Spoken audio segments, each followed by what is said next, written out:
இப்போ நீங்கள் பார்த்துட்டு இருக்கிறது 2640 அடி உயரம் இருக்கிற ஒரு மலை உச்சி. அந்த இடத்துல இருக்கிற ஒரு பெரிய பாறை, அந்த பாறையிலே செதுக்கப்பட்டிருக்கிற ஒரு நந்தி. அந்த நந்தியை பார்க்கறதுக்காக தான் இவ்வளோ ரிஸ்க் எடுத்து மேலே ஏறி போகிறாங்க.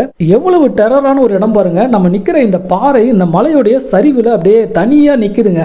அந்த பாறையில் ஒரு நந்தி சிலையை செதுக்கியிருக்காங்க. இது வந்து 15-16ஆம் நூற்றாண்டை சேர்ந்த ஹொய்சால மன்னர்கள் அவங்க காலத்தில் செதுக்கப்பட்டது அப்படின்றாங்க. இந்த தாய்ப்பாறையிலேயே இந்த நந்தியை வந்து செதுக்கியிருக்காங்க. இந்த நந்திக்கு எதிர அந்த மலை உச்சியில் சிவபெருமானுடைய கோவில் இருக்கு. இந்த நந்தியை வணங்குறதுக்காக இந்த பாறைக்கு மேலே ஏறி வரவங்க இந்த நந்தியை ஒரு சுத்தி வராங்க. அது சாதாரண விஷயமே இல்லை.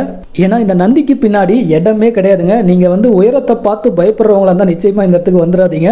இப்போ நான் நடக்கிறதே பார்த்தீங்கன்னா ஒரு கம்பியில் காலை வச்சு தான் இந்த நந்தியை வந்து சுற்றி வரேன். இப்போ ஒரு வழியாக நான் வந்துட்டேங்க.